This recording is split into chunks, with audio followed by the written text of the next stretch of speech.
Welcome to part one of my two-part interview with Heath Aldrich. I would like to give you fair warning. In this episode, we use a lot of profanity. There are multiple references to drug use, and we do delve into the realm of politics. Plus, I shit all over people who play gray, and in fairness to those people, I am one of your number. I, too, play gray.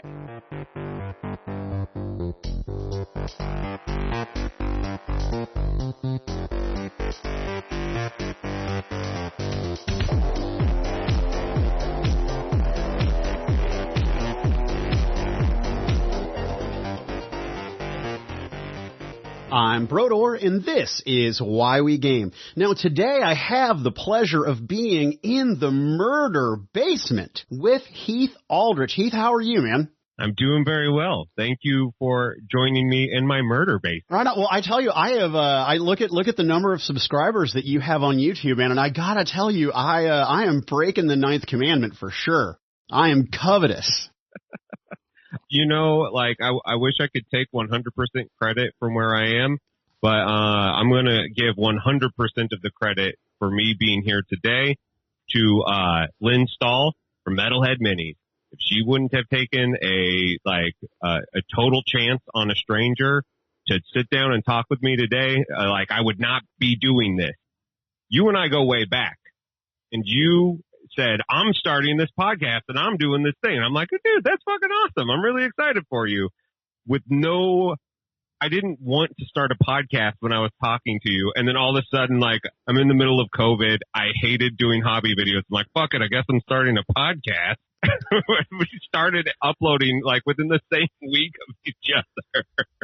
The difference is that your show, your format is different for sure, but you've got, there's something there that, some people that you have, the guests are painting, some people are just hanging out. Just her name was Liz. That interview was fucking awesome because she's a beast, right? I loved listening to her talk because not only was she concise and wise, but that sort of no bullshit East Coast attitude thing's awesome. Yeah. Lynn is, she is a force to be reckoned with, and is doesn't get near the credit, at all in the hobby. And she doesn't ask for it, and I think a lot of women don't sit back and be like, look at how fucking cool I am. Give me some praise. The rock star bullshit attitude doesn't follow. They're just like, well, we did this. Let's move on to the next thing. They're fucking doers. She is a doer. She is a leader. And, she's the reason at all that there's any sort of painting stuff at Gen Con. She runs all of that. That's her. And I'm just like, oh, that's huge. That's absolutely huge. And, unfortunately, COVID really fucked up her plans this year. But, dude, Mike, I'm so glad that we finally get to talk because you used to manage, miniature market. To be perfectly clear, I was the event coordinator for Miniature Market. Technically, I was the assistant manager of the store, but I didn't do a lot of management stuff. Then for years, I worked for another local chain that I was the general manager of for several years. That was Fantasy Shop. That was correct? The Fantasy Shop, yeah, here in St. Louis, yeah. And then in 2015, I even served very, very briefly on the Game Manufacturers Association Little Board or Retail Board. Nice. Yeah, nice. So I'm nobody. I was going to say, I'm nobody, right? Compared to the guests that you've had on your show, I'm like, what the fuck is he having me on, man? I'm absolutely zero. Unless you were in the retail industry circa 2014, 2015, I'm fucking zero. Fucking zero.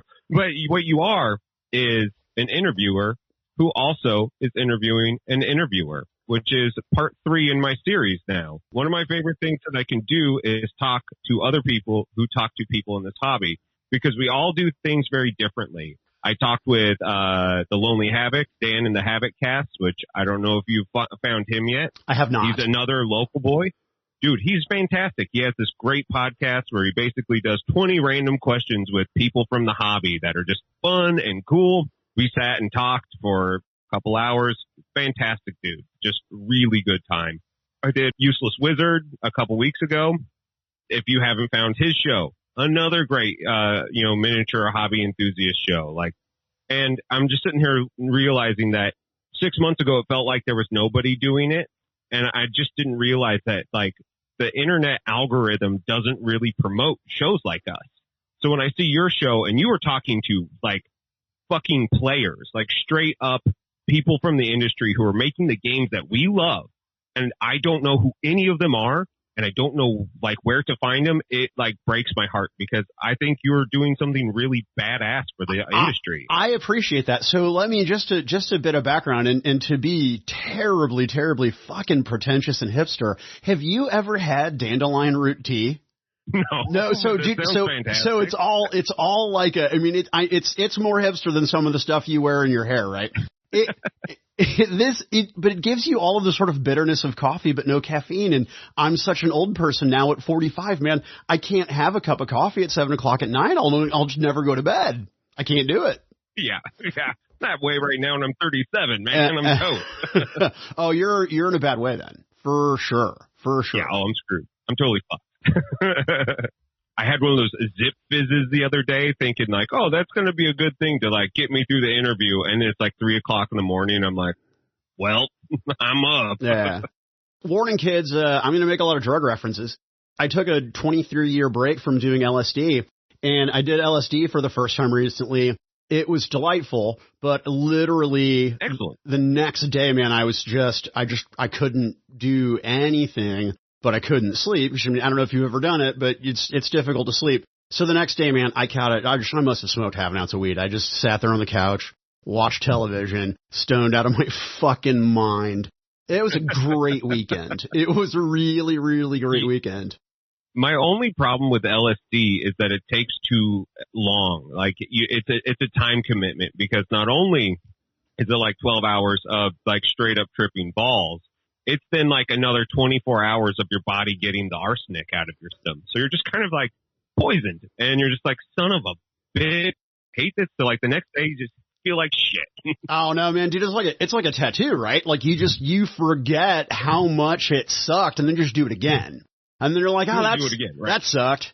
And then, fuck it, I'm going to go have another, you know?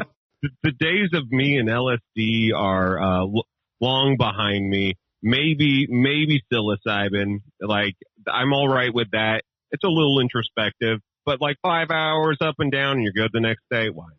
I want DMT, man. I want to try the businessman's trip, right? Like, I want 15 minutes of getting my mind fucking blown by clockwork elves and then I'm back in my chair. That's the trip that I want, man. In an afternoon. Just get her done. I can fire on that rocket 3 or 4 times and then go to work. It sounds like it would be a really cool time. I just have I'm such an old man now. Like, right. I am like so out of the loop. It's all right. It's been worse. I should have asked you before we started recording, but how's my lighting? It's not too bright, is it? You're all right. All right. Your camera kind of does like, a cute little focus thing every once in a while. Oh yeah, because my phone's a piece of shit, right? But living in North County, Missouri, my internet connection's even worse than my phone. There you go. Yeah, I feel very fortunate that the internet here is like as stable as it is because like I can't do like super high end streaming on Twitch, but I can do Twitch. Which is an interesting thing. How come you're not doing Twitch and YouTube and all the things with your show, man? Well, because here's the deal. I'm a technophobe, right? I fear technology. I don't know how to make it fucking work, and so I have to set it up. And this COVID thing, right? So I turned 45 this year. The last couple of years of my marriage have been really, really challenging. I talk about that on a relationship show I do called Who Wears the Pants with my buddy Chris Parsons. I'm not going to get into that because it's fucking boring.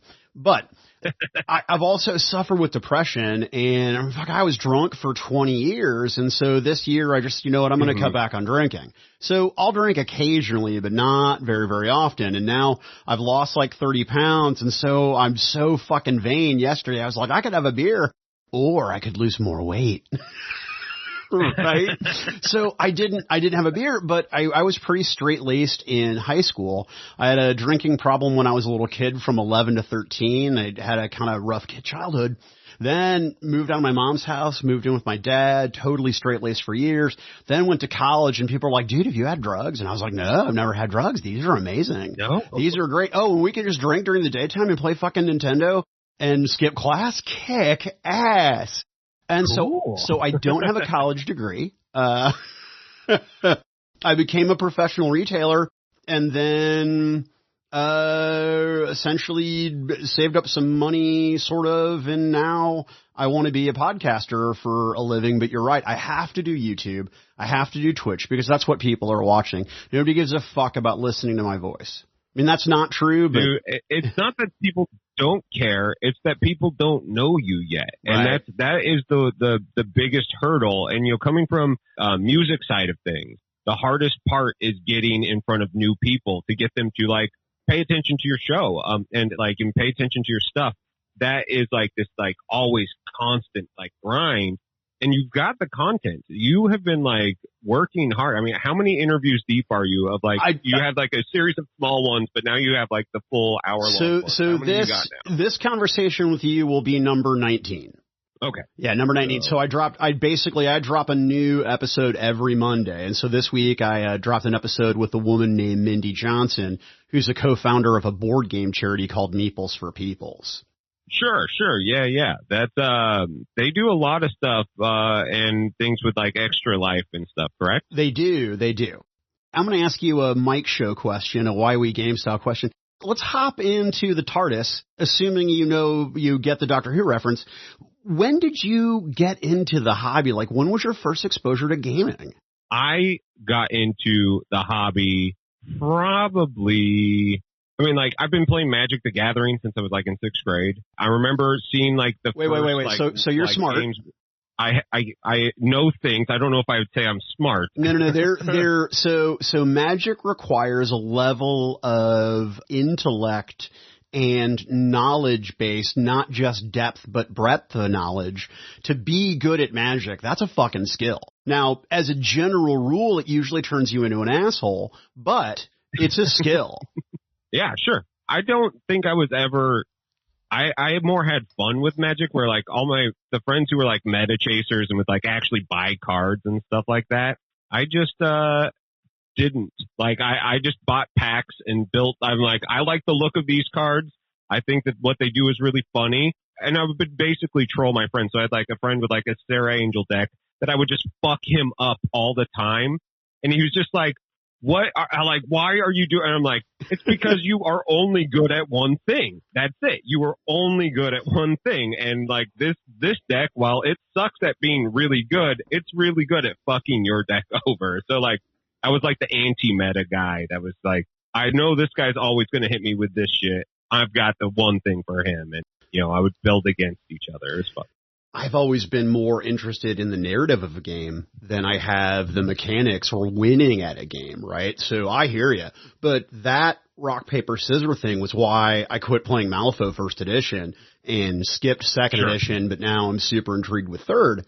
But they had very serious issues of this faction in this configuration will always beat that faction, and then faction B will always beat C, C will always beat A. It just was kind of fucking boring, right? It just wasn't a fun game. Yeah, that's a real hard thing to balance in games. Like, game design is, like, having a fully balanced game is cool, but also kind of boring. Like, one of the reasons people really get all hard over 40K is that they have a 1 in 16 chance of their team being OP as fuck for a year. Right. And they're just like, oh, is this going to be my year? Is this Drukari's year? It's Drukari's year. Yeah. They just like fucking love that shit. Yeah. And so like every once in a while, like it's nice to have a game like that. But like, I didn't actually get into the hobby until a couple years ago when I stopped drinking. Like I started playing, I don't know, like, I didn't even get into 40K. It was like Kingdom Death, like it was like the boutique horror shit because like I was that pretentious. I was like, you guys are fucking plebs. I got this shit. Check this out, like. And ultimately, that wasn't the thing that I'm playing now. Nobody's playing anything now, but I am playing more war games and skirmish stuff. That to me is a lot more fun than. Amen. So you've not been painting miniatures that long? Nope, I've only been painting them for about 2.5 years now. Gotcha. I was going to say, people that don't realize that we're doing sort of a joint show, we're interviewing one another doing the thing, if they're used to my normal format where I would just be kind of trying to drill down into you and about what you did as a kid, why did you get into gaming when you quit drinking? So you've got a music background, right? Sure. Sure? Well, what does that mean? Yeah. Do you have an art background? What do you do? What do you do for Skrilla? So I'm a professional picture framer is what I do for my money.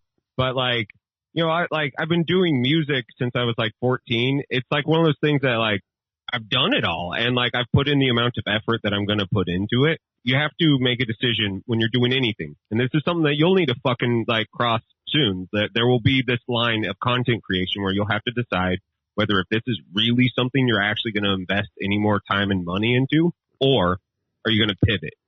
I pivoted off of music fucking 10 years ago because it just was it didn't matter the amount of effort that I put into it. You just kept on, feeding this, this ego device of I'm going to make it. I'm going to make it. One of these days I'm going to make it. Fuck no, you're not going to make it. There's a million other dickheads like you writing just as who are better looking and willing to take a cock in the mouth and a fist in the shitter to get ahead. Yeah, well, I gotcha. I don't know if I would be that crass about it because I don't think that that's the thing that makes people get ahead anymore. No, I don't either. I was just being cynical. Well, the difference now is that the people that are doing it and getting famous are not, that they're playing a game where they're doing all different things. They're doing the Instagram, they're doing the Twitter, they're doing the live streams. They are multimedia magnets. They're doing all of it. I was never going to be that because I thought that I could write a song and change the world. And that's bullshit. That is a mono-focused mentality of which if you want to make it in anything, you have to be ready to do everything. That is now after all these years, I'm oh, this is where I'm at. Right. This is what I'm doing. And that's my goddamn problem. Is just I am not smart enough nor patient enough to figure out all the stuff, right? I need to hire some kid who's willing to make minimum wage to help me with technology. I just need some millennial who can come over to my house. I'm dude, you're not old enough to smoke pot, so no. College credit. Yeah. I need somebody to fucking help me with that stuff because I'm happy to do it. And I know what my hook is, right? I don't like to paint. I don't like to do it. Now, it is a necessary aspect because you can't play with raw, gray garbage, right? It doesn't look good. You absolutely can. You can. That's some fucking elitist bullshit. Why would you put that on you? No, because it is 100%. Okay. All right, but here's my hook. It's going to be difficult for you to see, but this is a 40K Astra Militarum guy who has conversion bits from 3 different companies that make resin conversion bits, so I could have my own Elysian drop troops, because that's what I want, right? So that's my hook. I took the Idol of Fertility from Reaper, big bones model, and I made my Idol of Fatality. It's hard to see, but I drilled out her head, I chained her face, I carved off her arms. She's got hoops in both nipples, bound chained legs, got some Cromlock candles here, very, very pretty. Drilled out all the fruit bowls and put GW skulls in them. That caused a little bit of an uproar on the Reaper forums, or on the Reaper Facebook page. People did not like that. They did not. They did not like that one at all. The thing is that the woman who initially responded, I'm not going to say her name and out her, but she was super cool, right? She was like, look, I appreciate your ability to make art as an artist, but it's disgusting and disturbing and, yada, yada. Now, I'm paraphrasing what she said. People dogpiled her, not me, right? And the thing is, it was shitty. So she reached out to me privately 2 weeks later via Facebook and said, hey, I'm sorry that I started a whole thing. I was like, are you kidding? Those people were the assholes, not you. You didn't do anything wrong. You were super respectful, man. and people shit on you. That's Right. not cool. What I did's fucking gross. And when I paint it, it's not going to be fit for public consumption. True.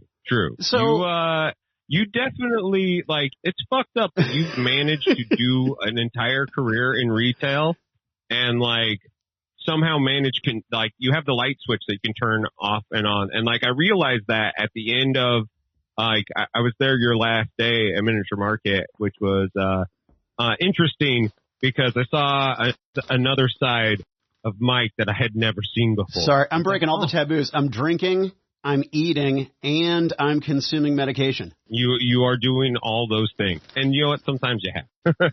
I was just like, oh, like I knew that, like, you know, I always do like a little Facebook creep. I knew that, like, you're totally all right with the path of the left hand. We're like, we get that sort of idea. It's fine. But then I was like, oh, but he has got a sense of humor that is darker than I think anybody is ready for.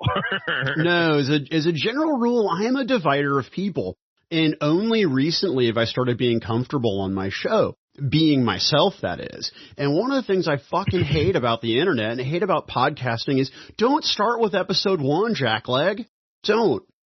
Start with whoever's doing it should have hey, I recommend if you really want to get an idea of what I'm about, start fucking here, right? Which is something that I need to do.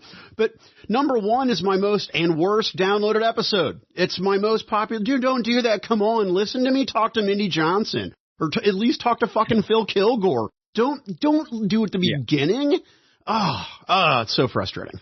I don't know. I mean, I'm at the point now where I've listened to podcasts for my entire life. Adult life, you know, like they've been part of everything I've done podcasts in the past. Like I start like wherever because starting at episode 1 is the worst. That's like the worst shit. Like they don't have it figured out. Like give them at least, you know, a couple months before you can like pick it up. Like I need to go back and like re-interview all my old people because like those interviews weren't great. Yeah, you're not super comfortable. You're not good at it and you're not comfortable being yourself. I think people that listen to my first episode and then listen to this conversation with you are going to be like, how is that even the same person? It's like, because at first I wasn't comfortable being myself, you know, and I don't know, I was too timid, I think. Initially. I don't know. You came in it with something to prove, though. Like you definitely, you had an attitude that you were a force to be reckoned with. I'm glad that you walked through the room. Thank you. I'm glad you feel that way because I was afraid I was a little too timid. No, I think the first one that you did, you said, I have an audience that expects a certain amount of crassness from me to the person who I could tell was not ready for you to talk about like a dog's uterus or some shit. Like you said something fucked up. I was like, whoa, this is way bluer than I was expecting it to be. This is a board game podcast. What the fuck? We do all sorts of gaming, but for me, I'm sort of the Scott the Maniac, you know, his whole very metal sort of persona thing that he does with his backgrounds. Like, I just want stuff to be metal as fuck, right? So yeah, but Maniac's a fucking Boy Scout, though. Like, I was a Cub Scout. Yeah, no, I do love me some Gwar, but I also love ABBA.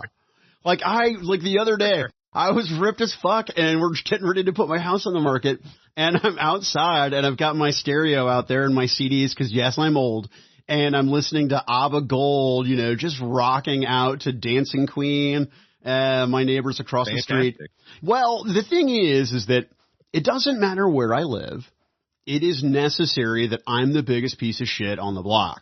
I want to be the neighbor that everyone else looks down on, because when I lock these doors at night and make sure the guns are loaded, I know who I am. And if I'm the worst that the neighborhood has to offer, I'm comfortable. I mean, that's pretty good, except for, like, your neighbors just hate you. You know, like, you get no sense of community. Well, you know, but the thing is that my yard is clean and mowed. My yard, it's trimmed. You know, I don't have a bunch of shit and garbage and junk and, you know, cars on blocks in my front yard. I've got a nice privacy fence so my bullshit can stay hidden from my neighbors. Sure, there may be an odor of marijuana that seeps from the house profusely, but there's only so many concessions a man's willing to make. Gonna be, yeah. Well, and it's going to be legal next year. So I didn't become an avid smoker until my midlife crisis, till I turned 45, right? But you go through a serious sort of overhaul or upheaval in your relationship, and you're drinking too much and you're overweight, and so now I work out, I do a lot of yoga, and I self-medicate differently, which is much, much better for my health, I suspect, than my other previous legal medication. Sure. I would venture to guess that is a true statement as well. Yeah, but like every addictive personality, right? Every depressed and self-indulgent sort of hedonistic person, you fixate on something. You quit drinking and start painting, right? I quit drinking and started hitting the gym and just being, high all the time. But there are a lot of people who quit drinking who don't smoke cigarettes start smoking cigarettes, right? If they join AA to have a new fixation or a new replacement for their ritual. I just happen to choose another intoxicant. Right. But I love building models, right? Like I want to do models. I want to build them, but I fucking hate painting. So you picture framer, musician, but you've always been an artist, right? No. Shut the front fucking door. Shut up. So wait a minute. So you paint miniatures as well as you do, and you don't have any sort of art background beyond the art of music. Well, you, my friend, fucking suck. You suck. I took 6 months I got kicked out of band in 6th grade because I couldn't read music because I'm probably dyslexic, and the teacher just couldn't have a first chair clarinetist who couldn't read music. And I was like, I fucking can't read music. I just can't. And he wouldn't take the time to even teach me. He was like, at this point, you should know. And kicked me out of class. Fucking kicked me out of class. No, I believe you, because I'm 45. You're 37. You're from a generation that, maybe starting to get more tolerant about gaming, but still, they didn't believe in learning disability and stuff like that like they do today.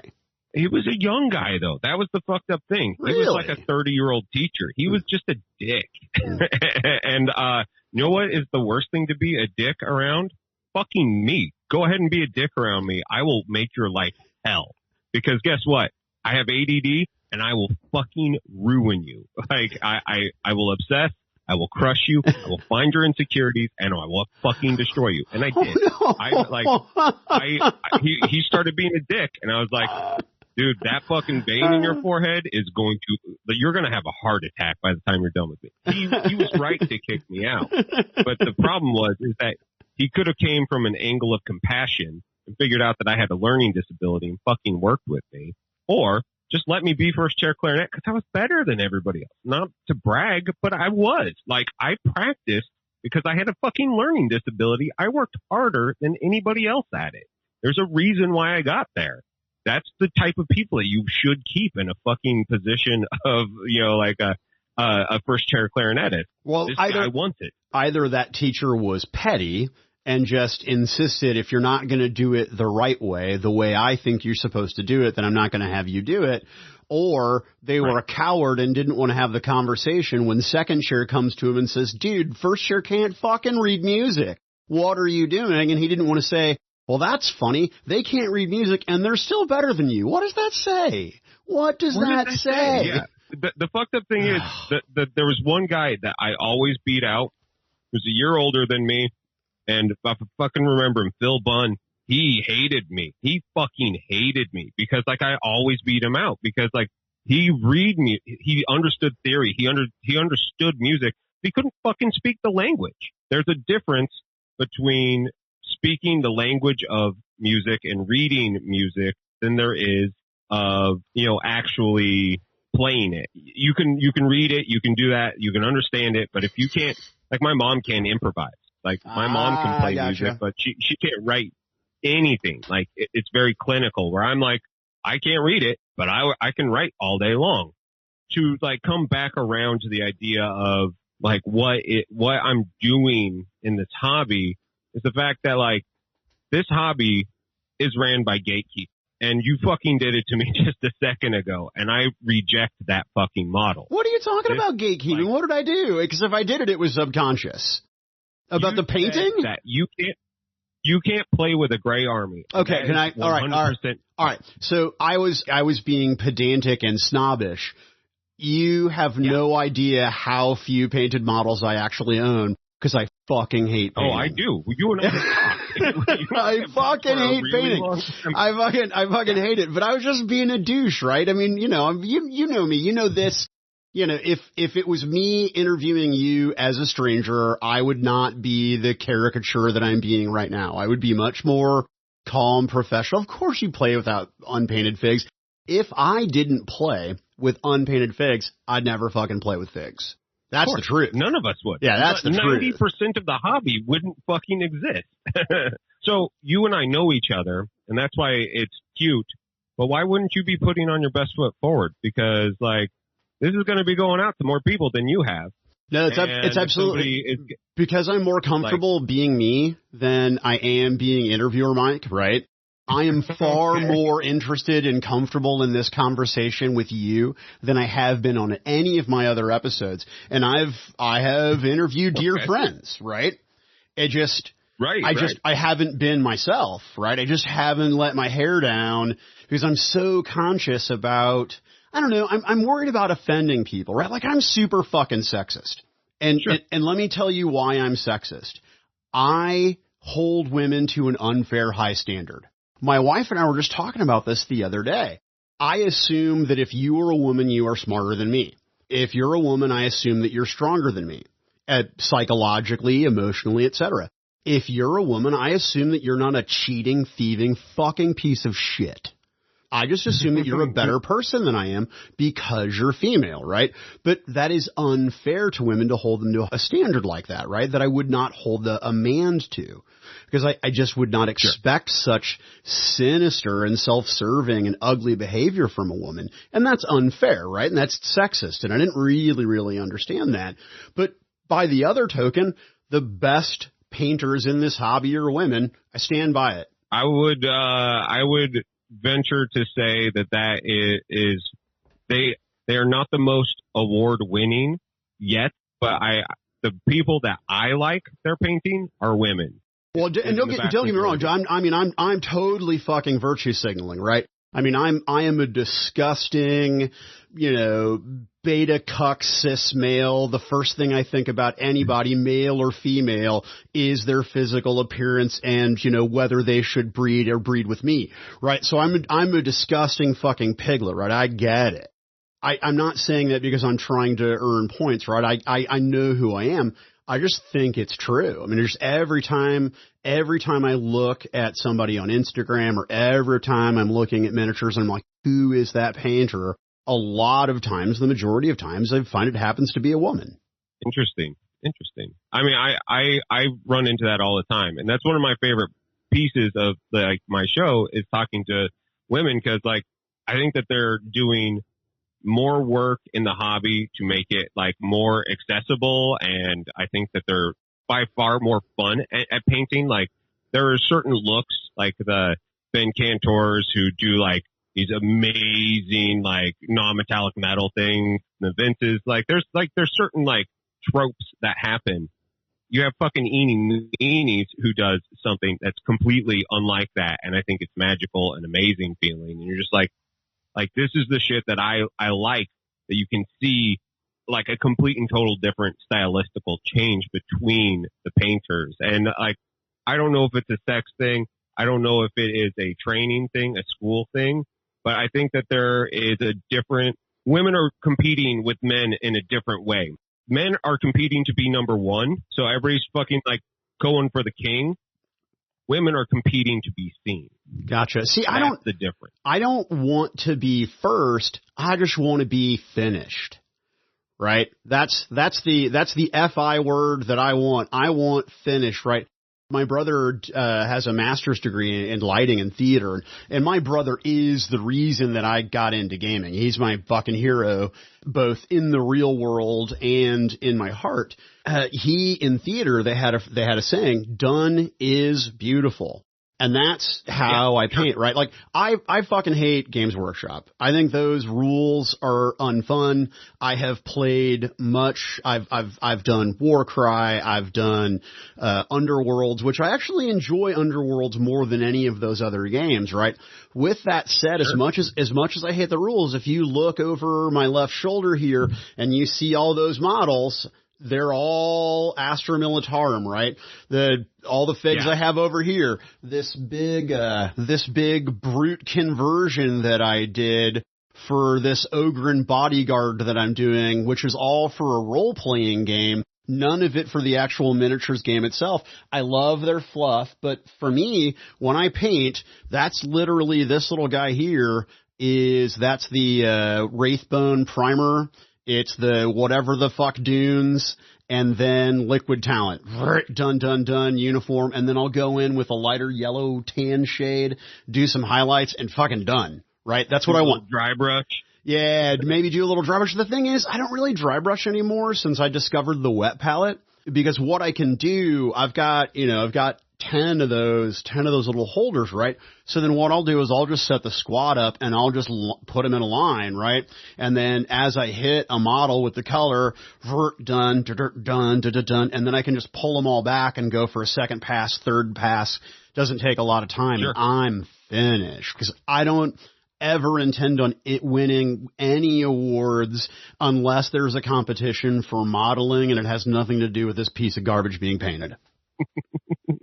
I mean, the weird part about painting to play is the fact that, like, I love the look of a painted army on the table. There's no argument. That is a cool thing.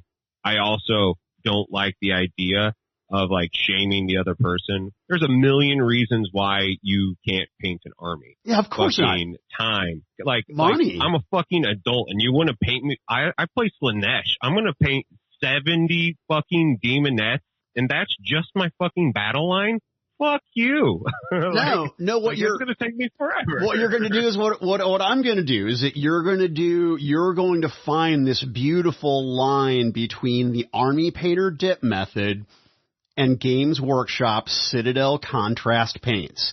And that beautiful happy medium is paint your model with contrast paints like you're dipping. So use your contrast paints as your base coat for every fucking thing. Everything gets contrast paint as its base coat, and then I go in with another paint color after the fact to do my second coat, and nice and thin, I can do my second coat, boom, do my second coat, hit it with a wash, take that original color, do my little highlights, that model's fucking done. Done. I don't care. It's finished. It's all about airbrush for me. Like, airbrush and inks, I'll just fucking blast them through and do them that way. But then I actually have to care enough to do it. When I have a Queen of Onslaught to fucking paint, I'm going to paint the Queen of Onslaught, man. Like, I've got cool ass fucking models that I would rather take time doing. Like, I've got the King of Malefica over here. You know, like, I would rather dig 60 hours into one model that's just fun and inspiring than, like, when you dig into, like, a tiny lineman, you know, like, they're this. Like, and then on the table, they're even smaller. It isn't emotionally satisfying to paint the little stuff to that quality, you know, and that's where I have the problem with it. And so, well, no, you're absolutely right. When people start to say, yeah, I'm sorry, go ahead. I interrupted you because I'm a dick. You said when people start to say what? Like when people start to say that, like, playing with a gray army isn't like a valid way to play. That's when I start being like, yeah, well, I don't want to fucking play you either. Yeah, no, so I was just kidding. I'm sorry. I'm just kidding. In fact, when I cut this for my show, I'm going to do a warning about the references to drug use and that I'm a dick. And of course, everyone is welcome to play with unpainted miniatures. Of course they are. I'm so fucking sorry. So you started getting into all this. When did you quit drinking? How long ago? I quit drinking, like, I had to cut way back, about 4 years ago, and 2.5 years ago now. Like, basically, like, so I traded one addiction for the other. So this is when you started painting miniatures. Fuck right off. I mean, you've seen, if anybody's a local, if you go into the miniature market store and you look in their paint case, there's a zombie fighting Scooby-Doo, an Ash, and a flying Necronomicon. That's the best I can paint. I love those. That's it. That is my top tier paint job, period. That's the best I'll ever do, and I'll never do that good again. Because I'm never going to spend that kind of fucking time. Thank you. But I just don't. But you did a great job. But then if you tell me, hey, Mike, you want to do a bull ogre and you want to make him a custom bone Ed, and you want to make sure that he's got his Ripper gun and his optical eye and, yada yada and all the other bullshit that I put on this guy and green stuff. I'll spend 40 hours on a goddamn model just because I get off on it, right? But I don't want to spend 40. If I spend 40 hours painting 20 models, I'm pissed. No, I feel ya. And like that, I mean, that's the real rub of wargaming is that trade-off of time. I hate fucking modding models. Like that whole thing. Like there was one day in Miniature Market where somebody was like, I don't want to fucking play it anymore because they don't do this. Like monopose is this. I was like, dude, go fuck yourself. Like chances are, you weren't even good at it. Meanwhile, because of the Astra Militarum have this whole sort of, and I know that this is terrible. It's got to be fucking terrible to your viewers to see me hold these tiny little miniatures up. But this guy has a heavy stubber, or I guess a whatever lightweight, super fast light machine gun stubber variant thing, right? But he looks like a German World War II desert guy. So I've got just a five man squad of guys that look like German desert unit guys. But then, of course, I did sort of the custom rifles. I put the optics and put the silencers on, or the suppressors, whatever the fuck they're called. Because I'm a gun guy, but I don't own a suppressor because I'm not that big a lunatic. I'm kidding. Oh, you're not a lunatic if you own a suppressor. I'm just joking. I mean, like, if you do, you have a level of passion that is like a suppressor doesn't actually make a gun that quiet. You see that? So that's my gun safe. That's where you keep the people. No. Oh no! Oh, there it is. Okay, we're back. That's what I get. Sorry, no, that's what I get for being a dickhead. So yeah, no, I'm a Midwestern boy. Yeah, I mean, I'm hardcore sort of libertarian, right? I mean, I am definitely, sure. I do not own guns to protect myself from home invaders, although they're nice for that, I guess. I have it for when the election goes awry next week. That is why I own firearms. And yeah, I don't care what side of the political aisle you are on, whether you're right, left, center, whatever.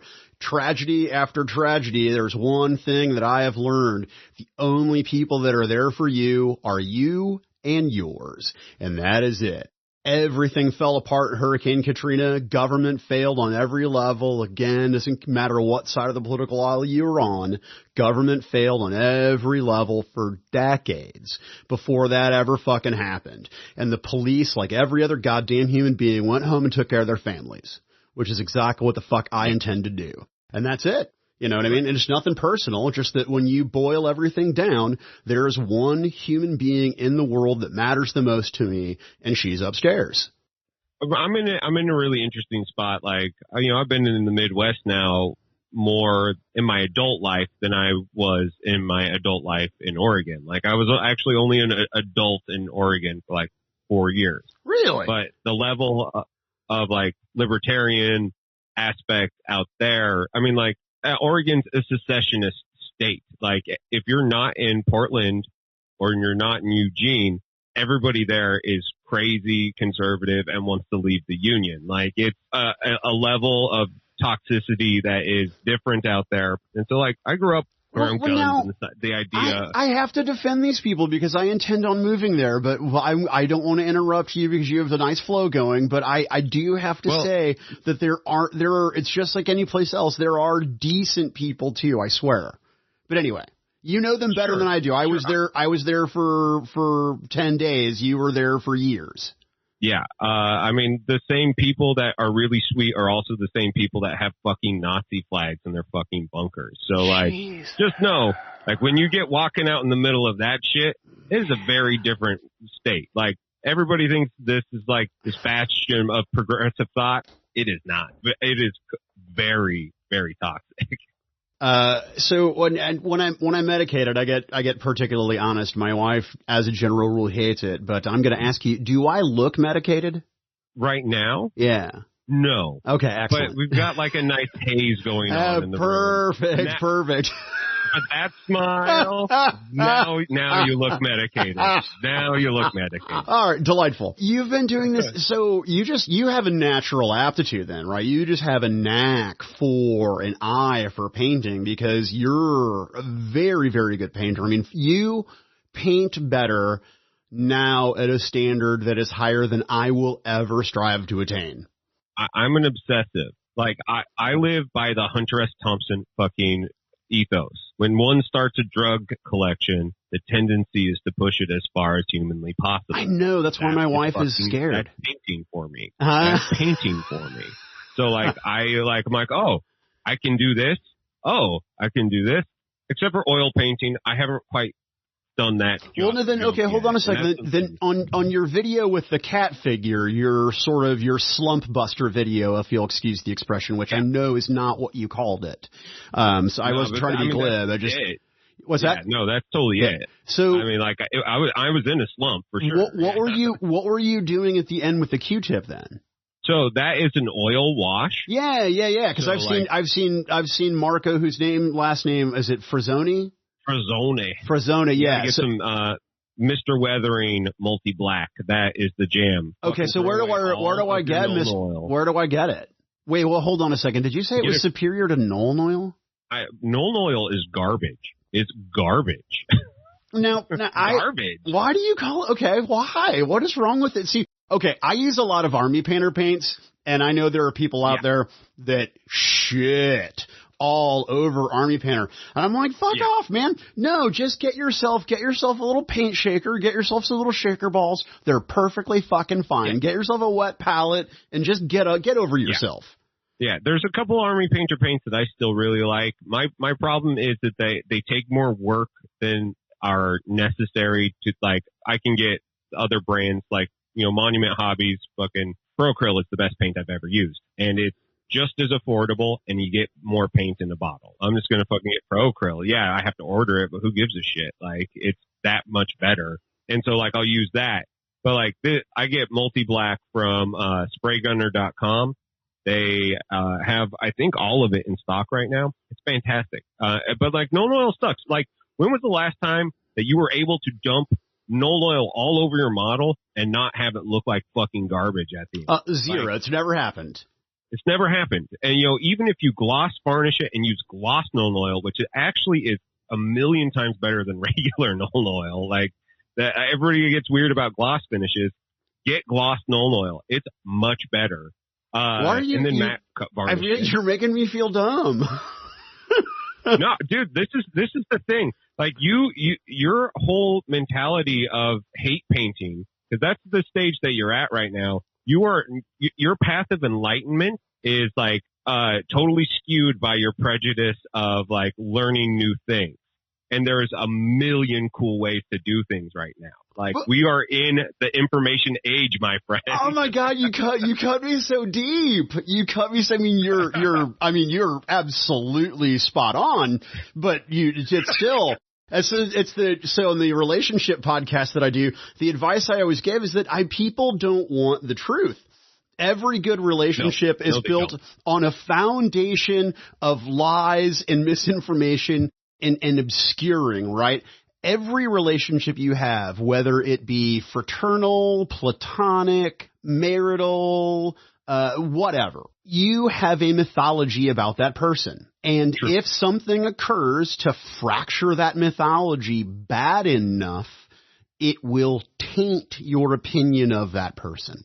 Damage can be done so much that the myth is ruined and you're done with that person. So I just don't want to fucking know, right? I just want to be in the dark.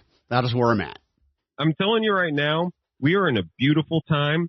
The sun, even though it's gray as fuck out here in the middle of old Missouri, we are like, this is the time to be in the hobby. And especially with COVID happening, we are ready to, like, practice and learn these things. And there is people doing it 24/7 on fucking Twitch. Like, have you ever hopped on James Waffle just sat and watched him do his shit.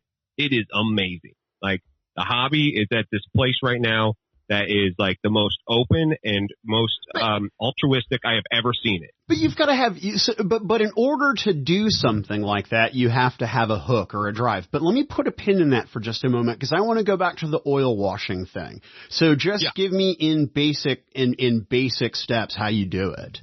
So because oils and acrylics won't ever, like, you can stain an acrylic, but until you've like penetrated its like plasticine finish, you're not going to hurt it. And so, like, you can get that's a good punk album, Penetrating the Plasticine Finish. Yeah, basically. Yeah. Like the Refused, like, unheard third album. Like, this one, all you do is just like get it all over the model. Just get it all over. It will find all the cracks. If you gloss varnish it, it's even better for that. And then you use solvent, which is just odorless mineral spirits, and you wipe it off. So I could go to, do it while it's wet. I could go to Hobby Store X and find this shit, I presume. Yeah. Okay. Yeah, you could go get some, Speedball Mona Lisa odorless mineral spirits for like $4, and a tube of like basic oil paint for like $5. And, for $10, you could have something that lasts you the rest of your adult life, the rest of your other side of your midlife crisis. Like, you will still going through that bottle of like mineral spirits and stuff. That you'll need mineral spirits before you need oil painting. So how many steps can I skip with it? A ton. Like, the thing about, when you null oil something, you ruin all your highlights. Like, all the things that makes fucking. That's why I know them before I highlight. Yeah, no. I would. Of course. Yeah. But you don't have to do the highlight stage if you've cleaned off your highlights. So, like, when you're painting, so say, like I don't like contrast paints because I don't want to have to worry about painting, mixing the contrast paints. Like, that's why I still like my regular old, like, paint. And so I paint the highlight on. Like, if this spot is going to be brighter, like, hit it with some, lighter paint while you're doing it. It takes just as much time to paint two different paints as it does to paint one paint. So why not do like 3 or 4 at the same time? Like, you can do your mid-tone and your highlights all in one pass. One pass. That's it. Everybody does contrast paints. And I'm like, why did you waste all your time doing one paint? You now have to wait a half hour for that shit to fucking dry. Like, do all of your paints at the same time. Because, in radio, they have a thing, ladies and gentlemen, that they call puking, right? When I paint, I'm a puker. So most people, when they're painting, I don't know if I can reach my fucking paint kit. I think it's on a different shelf. But people are like, a lot of good painters that I know personally, not from what I've seen advice online. But although I have gotten this advice online, I'm a cheap brush guy, and I love my big, fat number 6 that comes down to this brutally vicious point.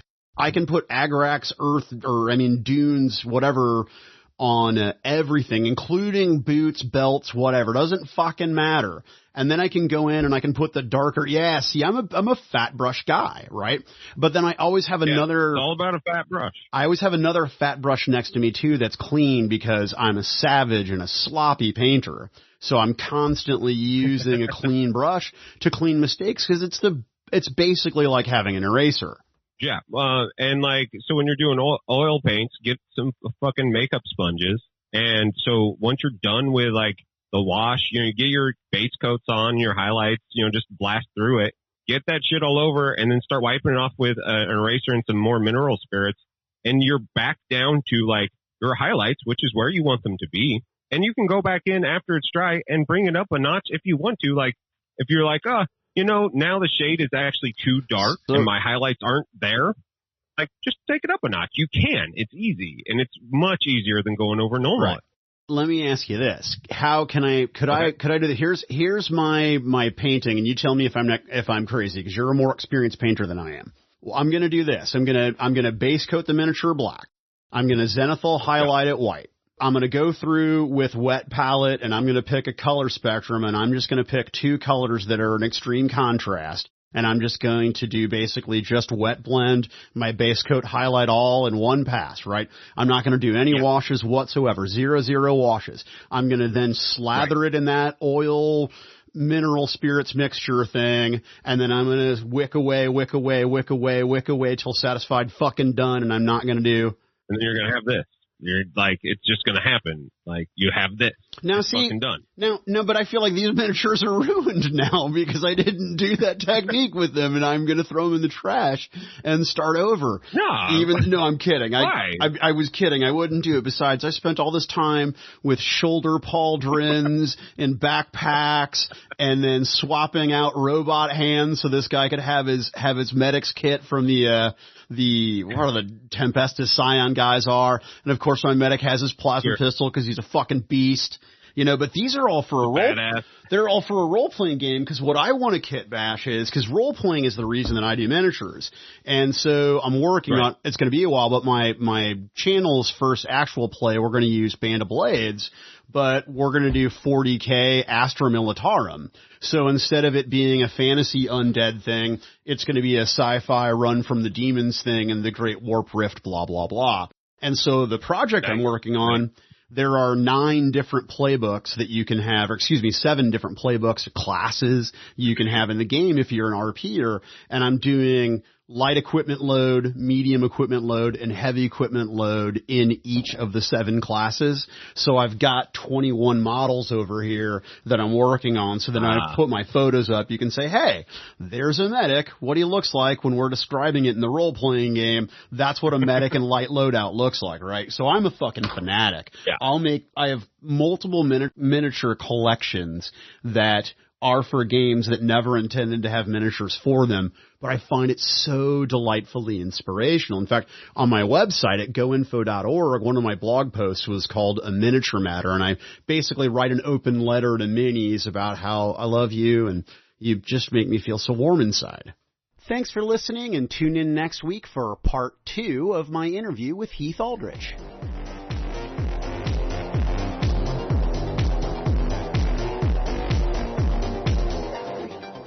Why We Game is a production of the Influence Foundation. All rights reserved.